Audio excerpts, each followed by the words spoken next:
Meus irmãos, para quem já conhece, mais uma vez, para quem não conhece, esse é o reverendo Fernando Cabral. Ele é pastor efetivo da Primeira Igreja Presbiteriana de Niterói e presidente do Presbitério de Niterói. Ele é uma bênção na nossa vida, atura os problemas que a gente leva para ele e atura, às vezes, os problemas que até nós mesmos somos, né? Então, às vezes, a paz que você tem na sua igreja, a causa não é nossa, é o ministério do reverendo Fernando. Então, sempre lembrem-se nas suas orações do nosso presbitério, do reverendo Fernando, da nossa executiva. Vamos orar para Deus abençoar ele e a pregação nessa noite? Senhor Jesus, nós te louvamos porque o Senhor nos trouxe à sua casa. Te louvamos pela vida do reverendo Fernando, pelo seu ministério na Primeira Igreja Presbiteriana de Niterói, pelo seu ministério na comissão executiva do nosso presbitério. Que ele continue, Pai, sendo esse tutor de todos nós, o pastor dos pastores do nosso presbitério, que ele continue abençoando as nossas vidas. E te pedimos de maneira especial, Senhor, abençoa a sua vida, a sua família, seus planos, o netinho que está por vir. Abençoe o seu ministério, que onde os pés dele estejam, o Senhor esteja. Que o Senhor, dia após dia, continue renovando e fortalecendo para a glória do seu nome, Pai. Essa é a oração que nós fazemos, gratos, confiantes, felizes, em nome de Jesus. Amém. Boa noite, irmãos. Boa noite, irmãos. Agora ficou melhor. Graça e paz da parte de nosso Senhor Jesus Cristo para com todos. Amém? Uma alegria estar aqui mais uma vez nessa casa abençoada. É bom ver que os irmãos permanecem firmes na fé. E parece que sempre venho, acho que vejo um rosto novo. Isso traz alegria ao nosso coração, ver os irmãos crescendo para a glória de Deus. Hoje estamos aqui muito alegres. Quero agradecer o convite do reverendo Arthur, do conselho, para que pudéssemos estar nesta noite participando com os irmãos que comemoram hoje mais uma vitória, junto com a igreja que os tem acompanhado, que os tem abençoado, e de uma forma especial para dar posse como licenciar ao Sagrado Ministério, como pregador da palavra, o nosso irmão Hugo, e para ordenar ao Ministério Sagrado como pastor, o nosso irmão Diego. Algo desejado pela igreja, algo que é fruto das orações, do trabalho da igreja, e assim nós agradecemos por essa igreja que viveu seus percalços, seus momentos difíceis.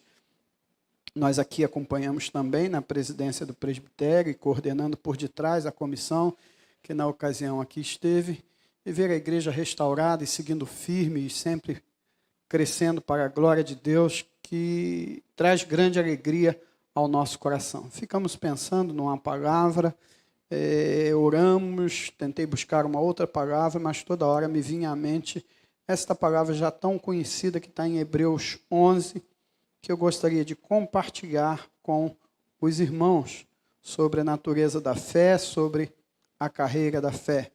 Hebreus 11, você pode acompanhar comigo, no verso 1, 2 e 3, e depois o capítulo 12, verso 1, 2 e 3.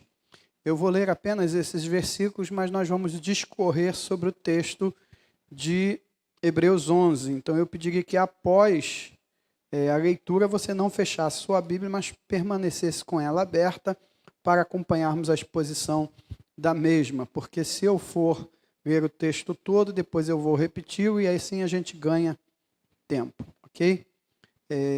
Hebreus 11, verso 1, 2 e 3. Ora, a fé é a certeza de coisas que se esperam, a convicção de fatos que se não veem. Pela fé, os antigos obtiveram bom testemunho. Pela fé entendemos que foi o universo formado pela palavra de Deus, de maneira que o visível veio a existir das coisas que não aparecem. Pela fé, Abel ofereceu a Deus mais excelente sacrifício do que Caim, pelo qual obteve testemunho de ser justo, tendo a aprovação de Deus quanto às suas ofertas. Por meio delas também, mesmo depois de morto, ainda fala. Capítulo 12. Portanto, também nós, visto que temos a rodear-nos tão grande nuvem de testemunhas, desembaraçando-nos de todo o peso do pecado que tenazmente nos assedia, corramos com paciência e perseverança a carreira que nos está proposta, olhando firmemente para o autor e consumador da fé, Jesus, o qual, em troca da alegria que lhe estava proposta, suportou a cruz, não fazendo caso da ignomínia, e está assentado à destra do trono de Deus. Considerai, pois, atentamente aquele que suportou tamanha oposição dos pecadores contra si mesmo, para que não vos fatigueis desmaiando em vossa alma. Amém? Vamos orar mais uma vez? Deus querido, nós estamos aqui para te adorar, te cultuar, mas sobretudo para ouvir a tua voz.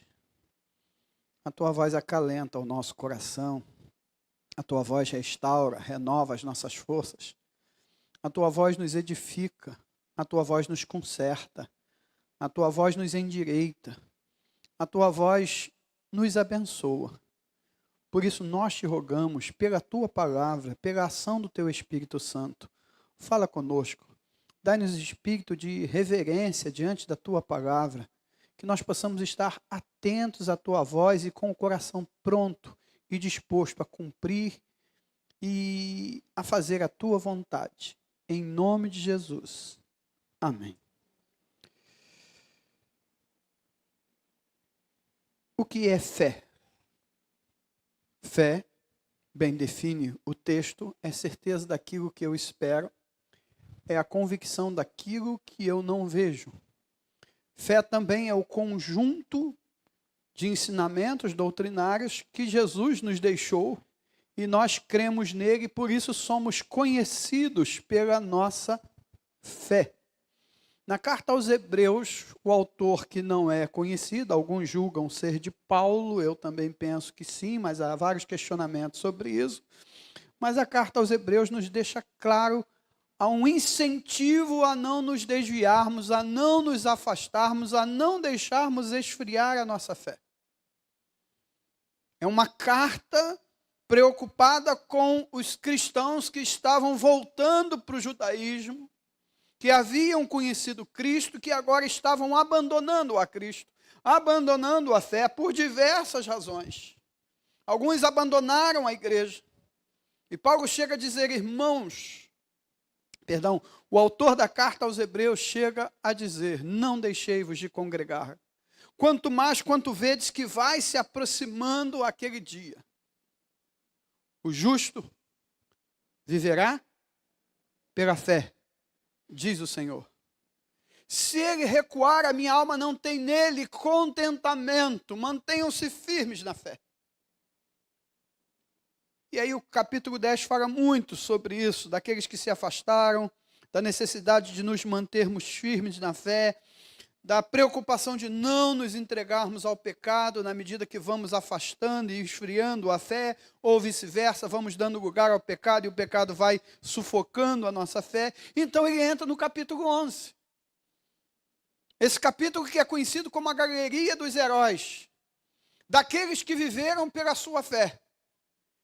Nós estamos hoje diante de duas pessoas que estão se lançando ao ministério pastoral, um já como pastor, o outro como estagiário a pastor, vamos assim dizer. Um licenciado, ele está na etapa final do seu estágio para se tornar futuramente pastor do sagrado ministério. O ministério da pregação e da palavra. A palavra ministro significa servo, né? Quando a gente fala ministro, vem outra coisa na cabeça, né? Geralmente coisa ruim. Mas ministro significa servo. Ministério significa serviço. Ter um ministério significa saber que eu tenho um serviço, que eu fui chamado para servir. Ser ministro é dizer, você é servo. Você não passa de servo. E você vai servir. E nós somos conhecidos pela nossa Constituição presbiteriana como ministros da palavra. Nós servimos com a palavra, servimos de diversas outras vezes e de diversas outras maneiras, mas a nossa principal função é servir com a palavra.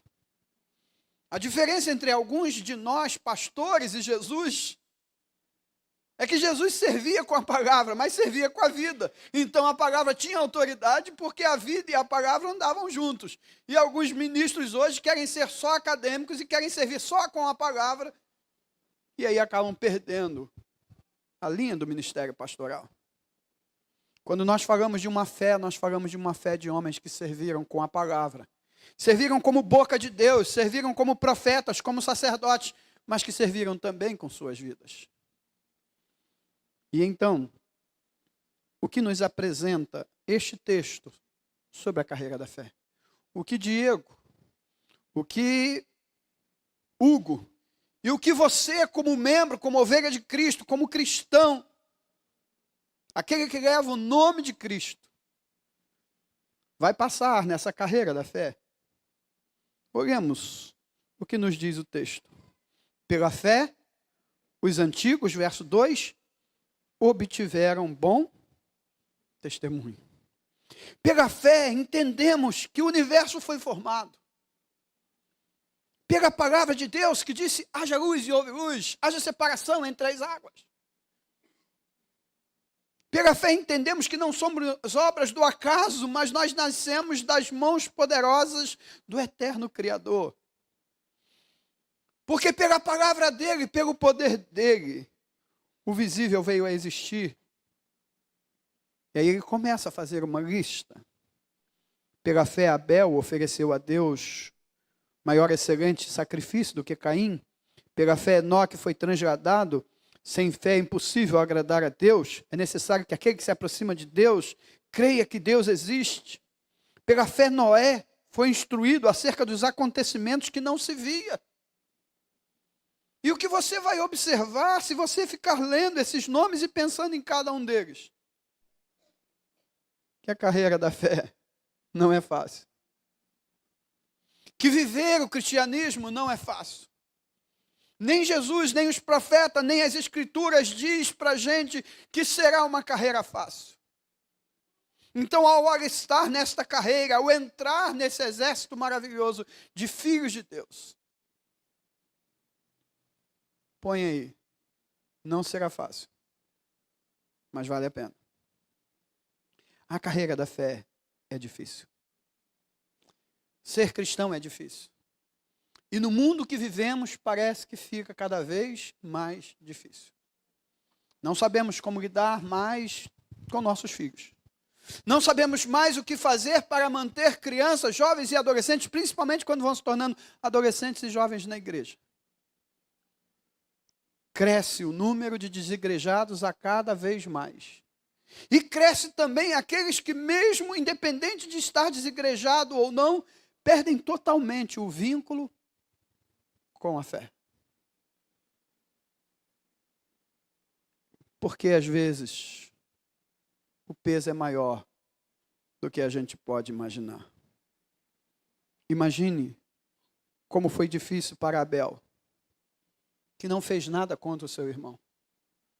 Mas por sua fé, pelo seu sacrifício a Deus, por ter dado da primícia do seu rebanho a Deus, e por sua oferta ter sido aceita por Deus, despertou inveja do seu irmão. A sua forma de se relacionar com Deus, automaticamente, sem que ele fizesse nada. Era um problema dele com Deus, mas tornou em amargura o coração do seu irmão, que passou a odiá-lo e que intentou até matá-lo. Mesmo depois dos avisos de Deus, o teu desejo, Caim, será contra ti. O que está no seu coração, essa inveja, esse rancor e esse ranço, cabe a você dominá-lo, diz o Senhor.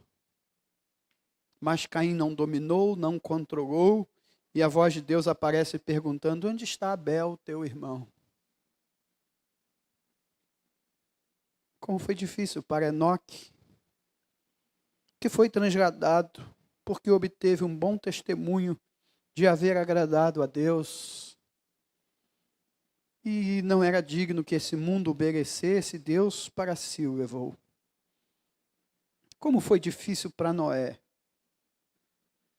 dizer que vai cair uma chuva, que vai inundar a terra, que vai tomar toda a terra, que todos que não entrarem na arca serão mortos. Ordenar a construção de uma arca quando não era tempo de chuvas. O Novo Testamento vai dizer que muitos caçoaram dele, que muitos escarneceram, devem ter chamado de louco, vovô caduco, vovô pirô. Mas ele continuou ali, apregoando que a porta da arca estaria aberta, acreditando em Deus. Talvez sua própria família indagasse de onde vai vir isso tudo. De onde surgiu essa ideia? Foi Deus. Que Deus? Mas ele permaneceu firme na sua fé. Contra tudo e contra todos. Até que o Senhor fechou a arca. E que tristeza quando o Senhor fecha a arca. Que tristeza saber que amigos, irmãos, quem sabe familiares queridos que podiam estar dentro não entraram porque não creram nele. Mesmo estando salvo, mesmo na alegria de ser salvo. Eu penso que deve ter sido muito doído para Noé estar dentro daquela arca e ver tanta coisa se perdendo lá fora. E ver o juízo de Deus e as coisas acontecendo. Como foi difícil para Abraão deixar a sua terra, a sua parentela, aos 75 anos. Porque Deus apareceu e disse: sai da tua terra, da tua parentela e vai para a terra que te mostrarei. Mas não disse onde era a terra, não deu um GPS. Não deu um mapa. Eu vou mostrar. Ou você crê, ou você não crê. Imagine a indagação das pessoas: mas tu vai para onde? Agora, a essa altura do campeonato, com essa idade. Mas ele creu que Deus o faria pai de grandes nações. Que Deus lhe permitiria, aos 75 anos, gerar filhos numa esposa estéril. Sara não consegue alcançar essa fé e ri e debocha. Como sendo eu, com essa idade, já cessado. Os meus incômodos, né? O termo que a palavra usa. Para a menopausa já da Sara. Ela diz: não tem jeito. Mas Abraão diz: tem jeito. Quando Deus fala, quando Deus promete, Deus cumpre. O que dizer, irmãos, da dificuldade de Isaac, seu filho, que abençoou Jacó e a Esaú? O que dizer de Isaac, que desce à terra do Egito, porque começa a haver seca, começa a haver fome, e ele vai em busca de água, e Deus diz: fica em Gerar, e ele fica em Gerar, terra dos inimigos, terra dos filisteus, terra de gente não amistosa, não amiga. E aí ele cava um poço, e Deus abençoa, e a água flui, e o dono da terra vem e diz: não, esse poço é nosso, os filisteus tomam o poço dele. Ele não briga. Isaac é homem pacífico, cava um outro poço, novamente, ele diz: esse poço também é nosso. E ele diz: então fica com o poço. E dá o nome ao poço de contenda, Sitna. E aí ele vai e cava um outro poço, e esse poço também dá água, e aí eles param de persegui-lo, e ele diz: vai se chamar Reobote, porque agora nós vamos prosperar na terra. Esse é o lugar que Deus nos deu. Quantas vezes na carreira da fé nós vamos trabalhar com isso?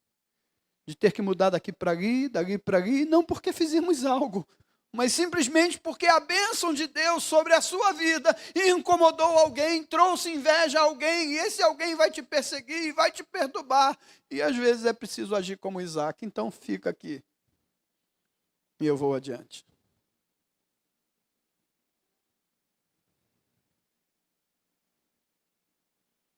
Jesus fez isso. Algumas vezes ele enfrentou, algumas vezes ele saiu, sacudiu a poeira do pé, e foi para outra aldeia, e ali abençoou a muitos, diz o texto bíblico. Como é difícil para Moisés, criado no Egito, usufruindo de todas as delícias do palácio, E de repente, aos 40 anos, ele se vê na condição de ter que deixar toda aquela comodidade, todo aquele conforto e ir para um deserto. E o pior, rejeitado pelo seu próprio povo, a quem ele tentou livrar. Agora ele é rejeitado pelos seus irmãos egípcios e é rejeitado pelos seus irmãos hebreus. Não é fácil, irmão. O que você está vivendo, o que você viveu, ou o que você vai viver na carreira da fé, em lugar algum você encontra base nas Escrituras para pensar que seria fácil ou que será fácil. E eu vou parar por aqui, senão vão dizer que eu estou querendo desanimar os novos e futuros ministros. Mas a segunda consideração que eu gostaria de falar a respeito desse texto é que a carreira da fé, embora seja difícil, tenha seus percalços, ela é gloriosa.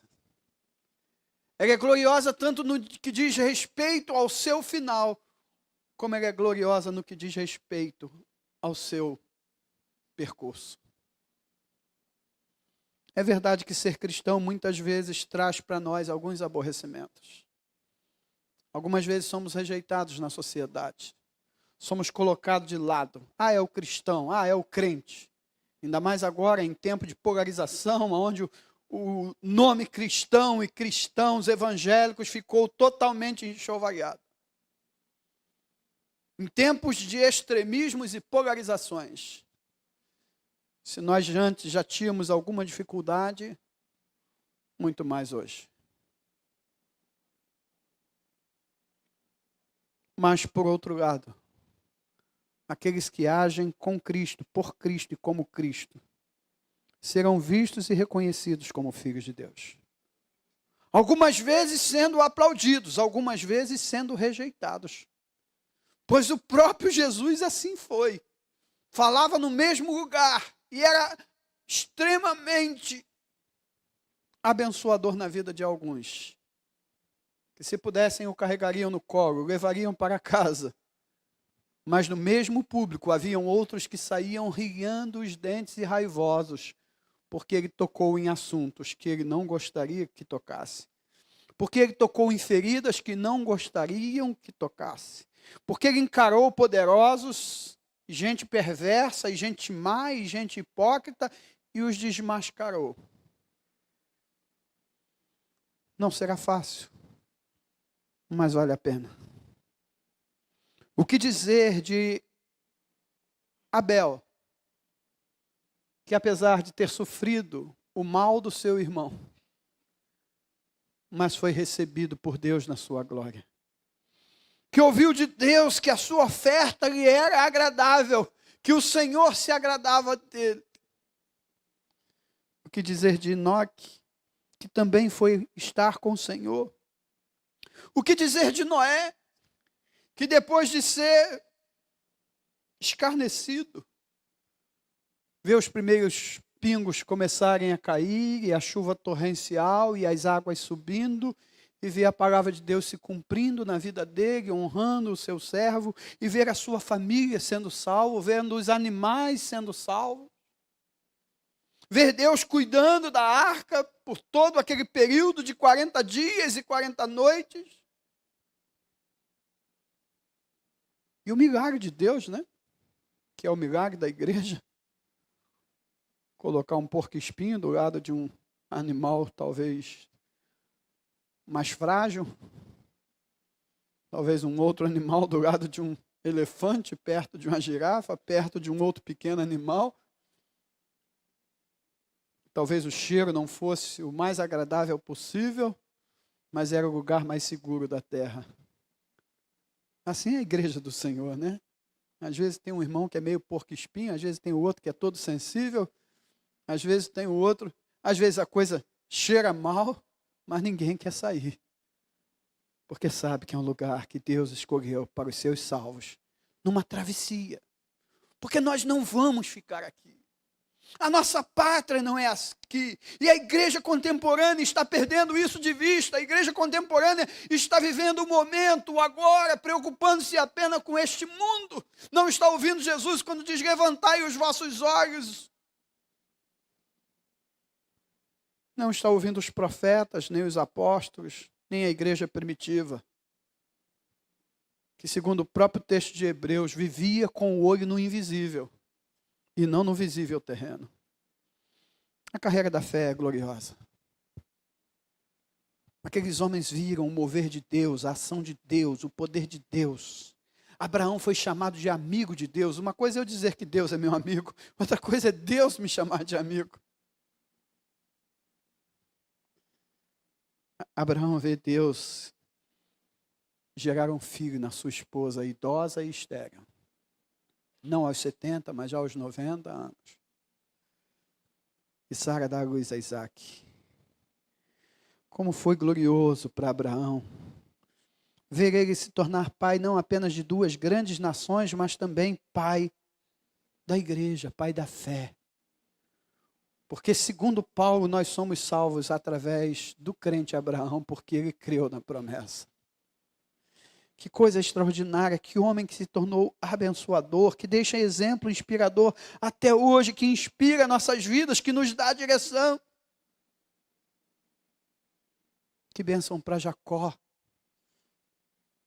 que teve uma carreira tão difícil, que chorou a morte do seu filho, que depois vai descobrir que os seus filhos o traíram, mas que coisa gloriosa ver José sendo usado por Deus para salvar a sua própria família, os seus próprios irmãos, ver José perdoando, dizendo: eu não sou Deus, eu não sou juiz, e o mal que eles intentaram contra mim, Deus tornou em bem. Então, se Deus tornou em bem, se Deus me abençoou, se Deus foi quem fez tudo isso, eu não quero o mal deles.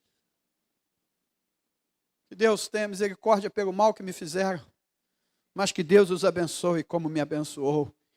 E o que eu tenho hoje é para dividir com vocês. É assim que a Bíblia nos ensina. Como diz uma canção, é perdoando que se é perdoado. E vivendo que a gente caminha para a vida eterna. Eu olho para trás, aos meus 36 anos de pastorado, diante de tantas tribulações, tantas lutas, e pergunto: valeu a pena? Valeu a pena. Vi muitas coisas terríveis, presenciei muitas coisas horríveis, mas vi famílias serem salvas. Vi gente ser salva pelo poder e a graça de Jesus. Evangelizei um rapaz. Minha esposa já estava no hospital, teve um culto da mocidade, não tinha ninguém, igreja pequena, do interior, eu tive que voltar para pregar no culto jovem, preguei. O presidente da mocidade falou: eu tenho um amigo aí, ele precisa conversar com o senhor, ele precisa de uma palavra. Meu irmão, minha esposa está no hospital, não faz isso comigo. Por favor, pastor. E eu: tá bom, meu irmão, então vamos lá. O rapaz entrou, ele estava fazendo tratamento psiquiátrico, ele estava com uma série de dificuldades. E para encurtar a conversa, eu apresentei o evangelho para ele, ele se decidiu por Cristo e aceitou Jesus ali. E eu brinco com ele que ele tem a idade do meu filho, porque eu fui para o hospital correndo e no outro dia meu filho nasceu. Esse rapaz veio para a igreja, abandonou o tratamento porque ficou curado por Jesus. O evangelho fez por ele mais do que tudo que ele vinha fazendo no tratamento. Ele se tornou uma outra pessoa, largou tudo e foi ser pastor. Hoje é pastor presbiteriano, servo de Deus. Há coisas no ministério que não têm preço. Eu lidei com casais que já tinham separado, já tinham saído de casa, cada um para o seu canto, as crianças chorando. E conversa com um, conversa com o outro, conversa com um, conversa com o outro. E ora ao Senhor e conversa de novo. E depois o casal se junta e tem novos filhos e agradecem e são gratos até hoje porque Deus usou a vida do pastor para abençoá-los. Isso não se restringe à vida do pastor, é a vida de qualquer um que quer caminhar com Jesus. Qualquer um que crê no poder de Deus, que Deus pode fazer nova todas as coisas, que Deus pode transformar situações, que Deus pode te usar apesar do que você é. Eu digo que se tivesse de me escolher para o pastorado, eu não me escolheria. A minha igreja não me escolheria. E a minha turma teve um colega meu, hoje ele está lá na Espanha, missionário lá, ele foi lá em Cordeiro conferir se realmente eu estava me dando bem no ministério, porque nenhum dos seminaristas, amigos meus do seminário, acreditava que eu poderia ser um pastor mais ou menos, ou que eu chegaria ao 4º, 5º ano de ministério, né? E eu estou aí com 35. Apesar do que eu sou, apesar de quem eu sou, apesar de eu vir de Nazaré, São João de Meriti, Vilar dos Teres, Deus usa. Deus usa de São Gonçalo, usa de Niterói, usa do Barreto, não importa de onde você vem. Usa quem vem da comunidade, usa quem vem do condomínio. A questão é como você se coloca diante de Deus. E ele usa de uma maneira extraordinária para ficar claro que não é você, é ele. Eu não salvei nenhum casamento. Eu não restaurei nenhum casamento. Eu não converti ninguém. Quem salvou foi o Senhor. Quem fez foi o Senhor. Quem abençoou algum conflito, quem restaurou alguém, foi o Senhor. A única coisa que você faz é se deixar ser instrumento. É uma experiência a cada dia. E tem outra, mesmo quando é difícil, que você chora, a Bíblia diz que você é feliz. Bem-aventurados que choram, porque eles serão. Quem conhece o Espírito Santo, senão aquele que já chorou diante dele? E sabe que ele consola o inconsolável, que ele cura a ferida incurável, que todo mundo diz, não tem jeito. E ele vem e diz, tem jeito, é só você crer. Pedro diz, quantas vezes eu tenho que perdoar meu irmão? 7 vezes? Pedro já estava achando 7 muito. Aí Jesus diz, 70 vezes 7. Aí Pedro falou, você está brincando? Está de brincadeira comigo? E aí Jesus disse, se você tiver fé do tamanho de um grão de mostarda, direis a este monte, ergue-te e lança-te no mar, e tal sucederá. A gente usa fé para tudo, menos para dizer o que o texto, no seu contexto, está dizendo. Que a fé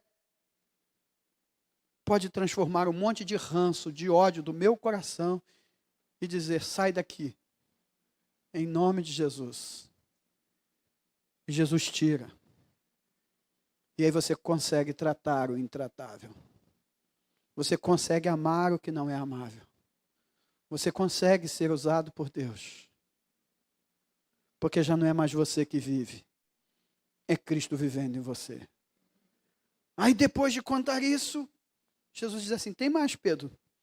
Não toque trombeta porque você perdoou A ou B. Porque não foi você. O perdão, irmãos, não é uma coisa humana, natural, divina. O padrão é acima do nível. Perdoai como eu vos perdoei. É no padrão de Jesus, é alto padrão. Então não é Jesus que faz, não é você que faz, é Jesus. Então você só vai abençoar se Jesus permitir. A carreira da fé é maravilhosa. No que diz respeito ao seu transcurso, eu gastaria aqui horas citando experiências do quanto Deus pode te usar. E você sabe porque Ele já te usou. Mas eu diria que ela é recompensadora, mesmo que não tivesse nada disso.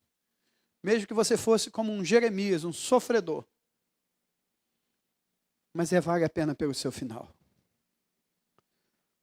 Havia um hino que minha mãe e minha sogra cantavam, na igreja de Vilar dos Teres, que dizia, no céu há muitas coisas que eu anseio ver. As ruas de ouro, o rio de cristal. Mas primeiro eu quero ver meu Salvador. Sim, antes dos queridos ao redor, então por longos dias, que doce alegria, eu quero ver primeiro o Salvador. O importante, a beleza do céu, não é aquilo que o Apocalipse descreve na linguagem que é possível descrever, é a presença de Jesus. Ele é quem ilumina a cidade. Ele é a luz da cidade. Ele é a árvore da vida. Ele é a própria vida. Se por alguns momentos nessa terra, quando você separa para um retiro espiritual, seja em grupo ou seja sozinho, e você dedica um tempo mais especial para buscar o Senhor, e aquele momento já é um deleite extraordinário. Pedro, no Monte da Transfiguração, Pedro, Tiago e João, Pedro ficou tão assim, em êxtase, quando viu Deus, quando viu Jesus, quando viu os profetas, ele falou: Senhor, vamos fazer uma moradinha aqui, vamos fazer uma tenda, vamos ficar acampado aqui. E ele diz: não, nós vamos descer, porque tem gente endemoniada, precisando da gente lá embaixo. Se por um momento com Deus aqui é um deleite, imagine o céu. Leia o Apocalipse, leia sobre o céu, pense no céu. Os crentes do tempo que vivemos pararam de pensar no céu. O hino sacro diz: ó, pensai nesse lar lá do céu. Ó, pensai nos amigos do céu, que venceram a luta final. O hino 116, mais perto quero estar, diz: e quando a morte, enfim, me vier chegar, nos céus com o Senhor irei morar, e então me alegrarei, perto de ti, meu Rei. Paulo diz: a vida não é preciosa se não viver para Cristo. Para mim, viver é Cristo e morrer é lucro, porque é estar com Cristo, o que é incomparavelmente melhor do que viver neste mundo de tantas dores e tantos dissabores. Mas enquanto for necessário permanecer para abençoar alguém, diz o apóstolo Paulo, eu ficarei. Mas eu estou pronto para desfrutar daquilo que é mais precioso, a presença de Cristo plena e inaudita no céu. A carreira da fé é difícil, a carreira da fé é gloriosa, tanto no que diz respeito ao seu percurso quanto ao seu final. Mas a carreira da fé, meu querido irmão, é também de revezamento. O texto diz: nós, portanto, que temos a rodear-nos tão grande nuvem de testemunha, desembaraçando-nos de todo o peso e do pecado que tenazmente nos assedia, corramos com perseverança a carreira que nos está proposta. Tem uma divisão aí no capítulo que não deveria haver. Esse capítulo era para ser lido inteiro, o capítulo 11, 12 direto. Esse, portanto, liga o capítulo 12 ao capítulo 11. Quando a gente é seminarista, a gente fala muita coisa abençoada e boa, né? Mas muita bobagem também, né? E às vezes eu já vi pregadores dizendo: olha, nós que estamos rodeados de tão grande nuvem de testemunhas, essas testemunhas aqui são o mundo que está te vendo. Não, essas testemunhas aqui são os heróis da fé que morreram. E o autor da carta aos Hebreus está dizendo assim: nós que temos a rodear-nos estes heróis da fé, Abraão, Isaque, Jacó, José, Moisés, os profetas, os sacerdotes, Isaías e tantos outros. Nós não podemos viver de qualquer maneira. Veja o que ele diz: pela fé Moisés, apenas nascido, ocultado por seus pais, verso 23 do capítulo 11, durante 3 meses. Os pais viram que a criança era formosa e não ficaram amedrontados, apesar do decreto do rei. E ele então colocaram lá Moisés num cestinho e Moisés foi salvo. Mas quando já homem feito, ele recusou ser chamado filho da filha de Faraó. Que coisa difícil. Preferindo ser maltratado junto com o povo de Deus, no verso 25 do capítulo 11, a usufruir dos prazeres transitórios do pecado. Ele fez uma escolha: não, se é para ser perseguido servindo a Deus, mas eu quero estar servindo a Deus com meus irmãos. Considerou o opróbrio de Cristo por maior riqueza e tesouro do Egito, porque contemplava o galardão. Pela fé ele abandonou o Egito, não ficando amedrontado com a cólera do rei, que ficou enraivecido com a sua escolha. Pela fé ele celebrou a Páscoa. Pela fé ele abençoou aquele povo. Pela fé ele atravessou o Mar Vermelho como terra seca. Pela fé as muralhas de Jericó se ruíram. Pela fé a terra Árabe, a meretriz, não foi destruída, foi abençoada, porque creu em Deus, creu na palavra de Deus, obedeceu a palavra de Deus. Que mais direi? Certamente faltará o tempo, diz o verso 32, no que diz respeito a Gideão, Baraque, Sansão, Jefté, Davi, Samuel, os profetas, os quais, por meio da fé, subjugaram reinos, praticaram justiça, obtiveram a promessa, fecharam boca de leões, como Daniel, extinguiram a violência do fogo, escaparam ao fio da espada, da fraqueza tiraram força, fizeram-se poderosos em guerra, puseram em fuga exércitos estrangeiros, mulheres de receber a ressurreição dos seus mortos. Alguns foram torturados, não aceitando o resgate, porque tinham uma pátria superior, porque esperavam pela ressurreição. Outros passaram por escárnios, açoites, algemas, prisões. Alguns foram apedrejados, alguns foram provados. Alguns dos filhos de Deus, dos profetas, foram mortos ao fio da espada, cerrados ao meio. Andaram peregrinos, vestidos de peles, de cabras, necessitados, afligidos, maltratados. E aí o que diz o verso 38? Homens dos quais o mundo não era digno. Essa gente morreu, derramou sangue por causa do Evangelho, por causa de Cristo, para nos legar essa fé maravilhosa, que nos dá a vida abundante, nos dá a vida eterna. E aí o que você faz com essa fé? O que você faz com esse bastão da fé? Se a carreira da fé é gloriosa, é difícil, mas é gloriosa, ela é também de revezamento. Nós que estamos rodeados por essa nuvem de gente. Veja o que diz o verso 39. Estes homens obtiveram bom testemunho da sua fé, mas não obtiveram, contudo, a concretização da promessa. A promessa ainda não se cumpriu totalmente para eles. Por quê? Verso 40, por haver Deus provido coisa superior a nosso respeito, para que eles sem nós não fossem aperfeiçoados. Sabe por que eles não receberam ainda os seus corpos ressurretos? Porque Deus resolveu colocar você na lista. Deus resolveu me colocar na lista.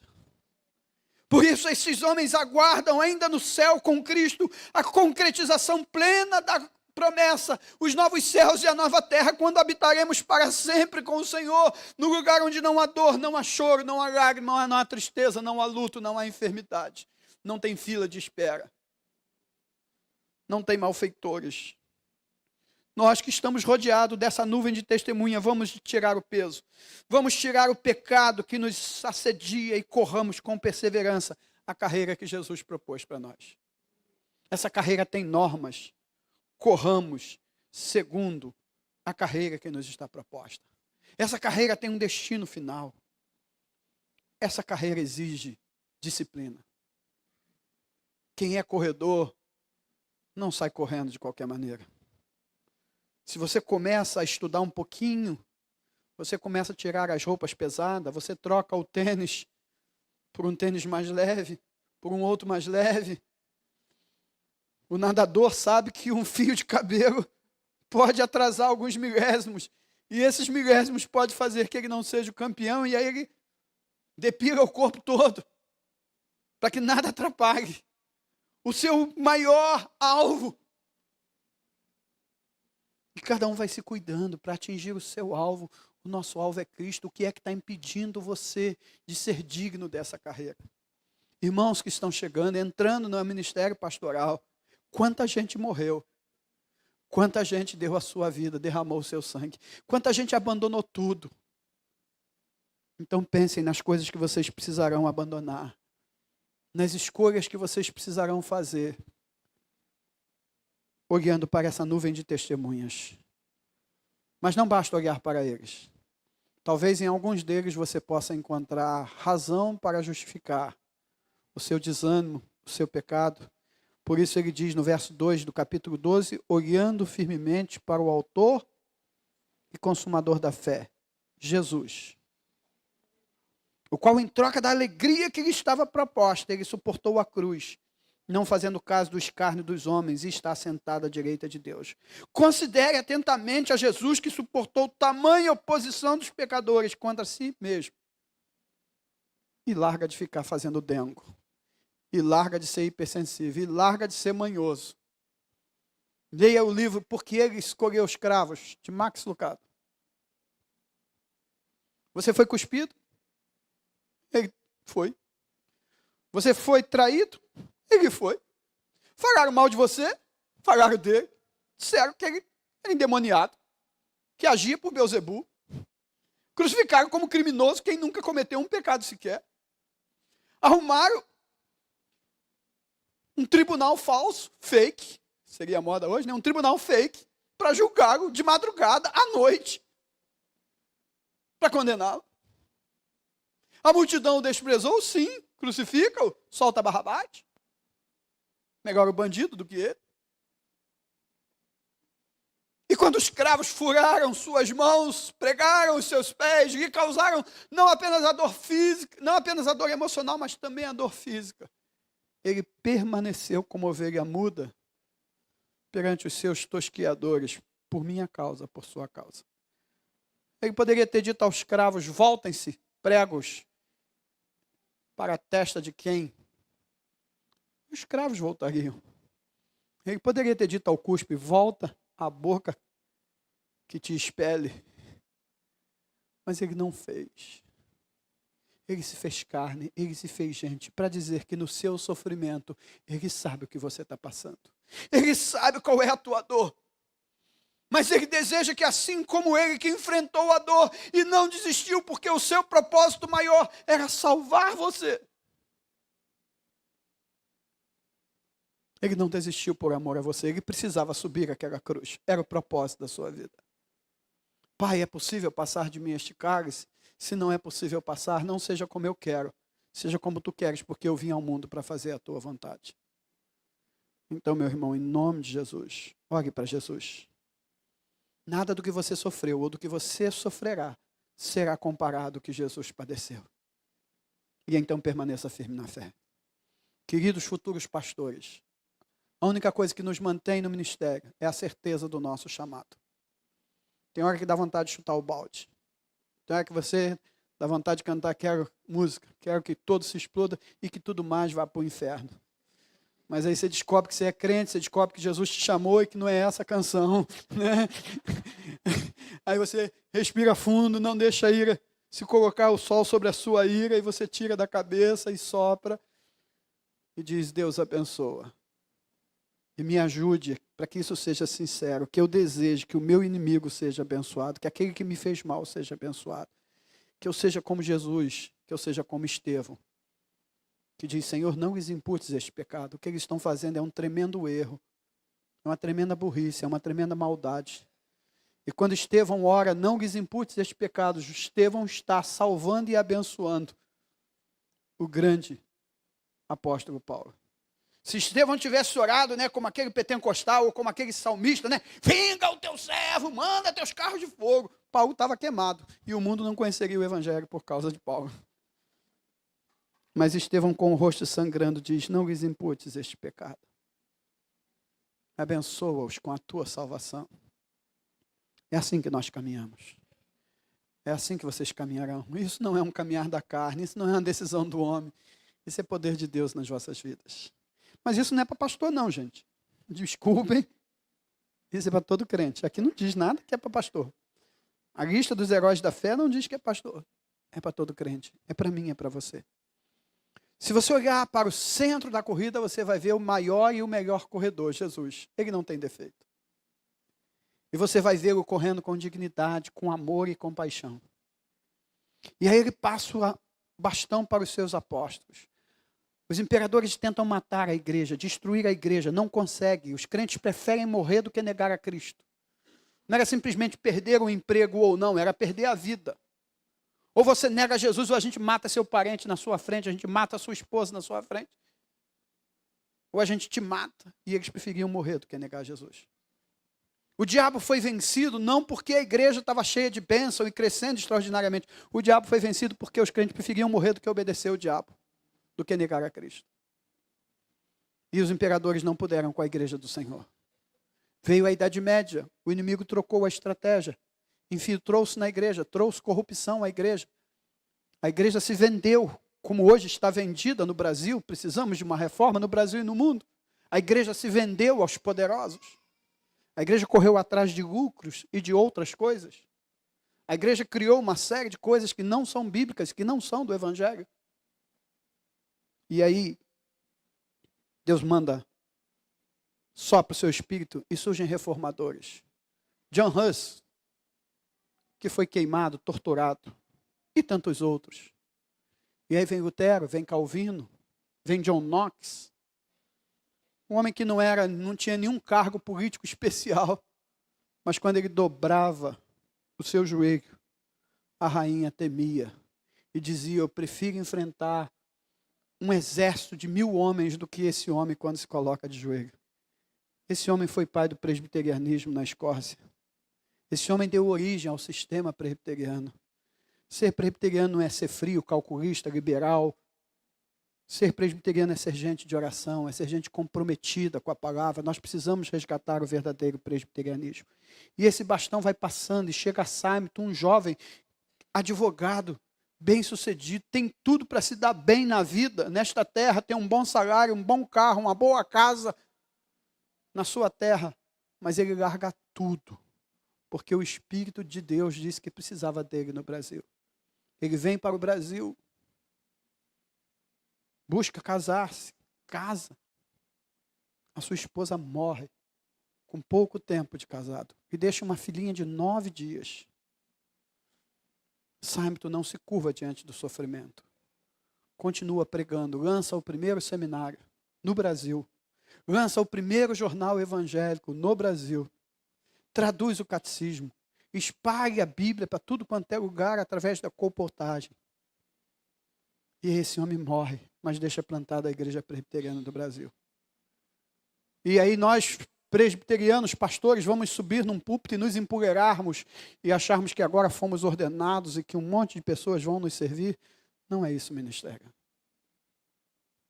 Saia do poleiro, saia do pódio, desça onde Jesus desceu e lave os pés dos discípulos. Lave os pés dos irmãos, até mesmo daqueles que vão trair você. Eu não lavaria o de Judas, mas Jesus lavou, me ensinou que tem que lavar. Eu diria: Judas, você não quer uma corda, não? Aqui, ó. Mas Jesus não fez isso. Jesus disse: amigo, aqui vieste. Jesus estava debochando, estava ironizando? Não. Jesus estava sendo verdadeiro. Ele foi amigo de Judas até o final. Quem não foi amigo dele foi Judas. E o próprio Judas deu conta de fazer o mal a si próprio, como fez ao seu mestre. Mas o Pedro que o traiu, mas que era recuperável, Jesus o salvou. Então, como eu não sei quem é Pedro, quem é Judas, porque eu não sei o que passa no coração de quem está me traindo, para não jogar todo mundo fora, eu prefiro entregar na mão de Deus e dizer: Senhor, cuida. Em nome de Jesus. Um bastão da fé está sendo entregue à sua mão. O livro de Atos é o único livro da Bíblia que não fecha. Não tem uma bênção no final. Porque a história da igreja continua sendo escrita. Eu estou escrevendo a história, Arthur está escrevendo, ele está escrevendo, nós estamos escrevendo. Como é que você está escrevendo essa história? Vamos curvar nossas cabeças, vamos fechar os nossos olhos. Vamos orar ao Senhor. Deus querido, Deus bendito, nós estamos aqui na tua casa. A tua palavra foi ministrada. Eu não sei por que e por quem o Senhor trouxe essa palavra. A tua palavra diz que a voz do Senhor vem para abençoar aqueles que precisam ser abençoados e que querem ser abençoados. O Senhor diz que o Senhor não veio para os sãos, mas o Senhor veio para os doentes, para aqueles que precisam de cura. Ó Deus, a tua igreja está precisando de cura. Eu estou precisando de cura. O presbitério de Niterói está precisando de cura. Vem curar-nos com a tua palavra, com o teu Espírito, com o teu poder. Que a gente não apenas participe de uma cerimônia, mas que a gente participe de um encontro com o Senhor e que pessoas saiam daqui com as suas vidas transformadas. E que elas não digam: foi o pregador, foi o culto, foi fulano, que elas digam: foi o Senhor. Foi o Senhor que falou comigo, foi o Senhor que me desafiou. E é pelo Senhor que eu tomei uma nova postura, uma nova decisão. Aceitei o desafio. Ó Deus, tira-nos dos nossos enganos, sonda-nos e conhece o nosso coração, vê se há em nós algum caminho mau e coloca-nos no caminho eterno. Porque nós que temos a rodear-nos tão grande nuvem de heróis e de pessoas que deram suas vidas, nós queremos dar também o nosso melhor para Ti. Nós queremos, ó Deus, não pela nuvem de testemunha, mas com os nossos olhos fitos em Jesus, não desanimar, não sair da corrida, mas permanecermos firmes dentro da raia, mesmo que esteja doendo, mesmo que esteja sendo difícil, mas nós queremos perseverar no Senhor. Porque lá no final da corrida, o Senhor estará conosco para nos receber, para nos abraçar, para dizer: servo bom e fiel, foste fiel no pouco, mas eu não vou te colocar sobre o pouco, eu vou te colocar sobre o muito, apesar de você ter sido fiel no pouco, porque a minha graça te basta.